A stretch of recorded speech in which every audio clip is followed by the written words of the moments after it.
கௌதம புத்தர் கூறிய ஆரோக்கியத்தின் ரகசியம். பல நூற்றாண்டுகளுக்கு முன்பு மலைகளையும் காடுகளையும் ஒட்டிய ஒரு அமைதியான கிராமம் இருந்தது. அந்த கிராமத்தின் அருகே பறவைகளின் குரலும் காற்றின் சப்தமும் மட்டுமே கேட்கும் ஒரு அடர்ந்த காடு பரவியிருந்தது. அந்த காட்டின் நடுவே சிறிய குடிசைகளில் தங்கி ஒரு புகழ்பெற்ற ஆயுர்வேத குரு தன் சீடர்களுடன் வாழ்ந்து வந்தார். அவர் வெறும் குருவல்ல, வாழ்க்கையை நேரடியாக அனுபவித்து உடல் மனம் உயிர் மூன்றையும் ஒன்றாக புரிந்து கொண்ட ஞானி. அவர் அடிக்கடி சொல்லும் ஒரு வார்த்தை சீடர்களின் மனதில் ஆழமாக பதிந்திருந்தது: நோயை வெல்வது மருந்தால் அல்ல, நோயே வளாமல் தடுப்பதே உண்மையான ஞானம். சீடர்களின் கேள்வி. ஒரு நாள் மாலை, சூரியன் மெல்ல மலைக்குப் பின்னால் மறைந்து கொண்டிருந்த நேரம்.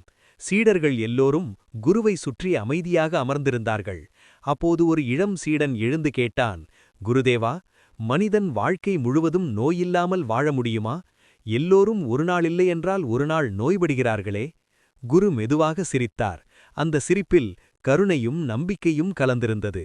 முடியும் மகனே, இந்த உலகில் நோயில்லாமல் வாழ்ந்தவர்கள் இருக்கிறார்கள்.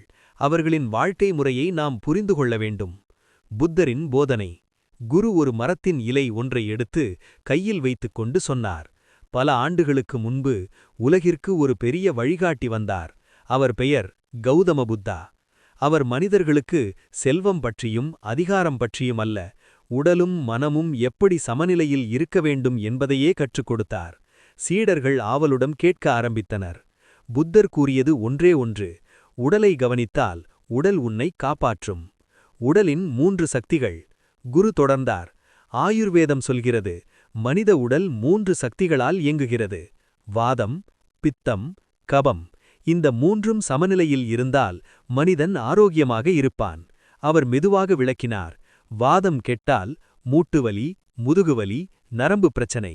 பித்தம் கெட்டால் அமிலத்தன்மை, ஜீரணக் கோளாறு, எரிச்சல். கபம் கெட்டால் உடல் எடை, சோம்பல், சளி. இந்த 3ம் கெட்டால் நோய்கள் வரிசையாக உடலுக்குள் நுழையும் என்றார் குரு. முதல் விதி: உணவுக்குப் பிறகு தண்ணீர் இல்லை. குரு தீவிரமாக சொன்னார்: மனிதன் தினமும் செய்யும் ஒரு சிறிய தவறு, சாப்பிட்டவுடன் தண்ணீர் குடிப்பது. சீடர்கள் ஆச்சரியப்பட்டார்கள். உணவு வயிற்றில் சென்றவுடன் அங்கே ஜடராக்னி என்ற ஜீரண அகம் எரியத் தொடங்கும். அந்த அக்னிதான் உணவை சிரிக்கிறது. அந்த நேரத்தில் நீ தண்ணீர் குடித்தால் அது தீயில் தண்ணீர் ஊற்றுவது போல. குரு ஒரு உதாரணம் சொன்னார்: அடுப்பில் பால் வைத்து அரிசி போட்டுக் கொண்டிருக்கும் போது அதற்கு மேல் நீ தண்ணீர் ஊற்றினால் அந்த உணவு சமைக்குமா? சீடர்கள் ஒரே குரலில்: இல்லை குருதேவா. அதேதான் வயிற்றிலும் என்றார் குரு. உணவுக்குப் பிறகு குறைந்தது 1 மணி நேரம் தண்ணீர் இல்லை. இரண்டாவது விதி: தண்ணீர் குடிக்கும் முறை. தண்ணீரை ஒரே மூச்சில் குடிப்பவன் தன் உடலை அவமதிக்கிறான் என்றார் குரு. சிறு சிப், மெதுவாக. அவர் விளக்கினார்: வாயில் உருவாகும் உமிழ்நீர் ஒரு இயற்கை மருந்து. அது தண்ணீருடன் கலந்து வயிற்றுக்குள் சென்றால் வயிற்றிலுள்ள அமிலத்தை சமநிலைப்படுத்தும்.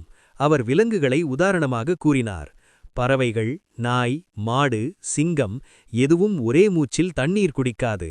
அதனால்தான் அவைகளுக்கு சர்க்கரை, பிபி, ஆர்த்ரைட்டிஸ் இல்லை. மூன்றாவது விதி: குளிர்ந்த தண்ணீர் வேண்டாம். உடல் எப்போதும் சுடுநிலையில் இருக்கும். அதில் நீ பனித்தண்ணீர் ஊற்றினால் உடலுக்குள் குழப்பம் ஏற்படும். குரு சொன்னார்: ஃப்ரிட்ஜ் தண்ணீர் இன்பமாக தோன்றும், ஆனால் மெதுவாக உடலை கெடுக்கும். மண்பானை தண்ணீர் இயற்கையின் பரிசு. நான்காவது விதி: காலை எழுந்ததும் தண்ணீர். ஒரு நாள் எப்படி தொடங்குகிறதோ அப்படியே வாழ்க்கையும் நகரும். குரு மெதுவாக சொன்னார்: காலை எழுந்தவுடன் 2-3 கனாடி சூடான தண்ணீர் குடி. அவர் 2 பலன்களை சொன்னார்: மலச்சிக்கல் தீரும், வயிற்று அமிலம் குறையும். யாருடைய வயிறு தினமும் சுத்தமாக இருக்கிறதோ அவரிடம் நோய் தங்காது. குருவின் இறுதி வார்த்தை. குரு அனைவரையும் பார்த்து சொன்னார்: இந்த 4 பழக்கங்கள் சிறியவை போல தோன்றும், ஆனால் அவை வாழ்க்கையை மாற்றும். சீடர்கள் அனைவரும் தலைவணங்கி சொன்னார்கள்: குருதேவா, இதை எங்கள் வாழ்க்கையாக மாற்றுவோம்.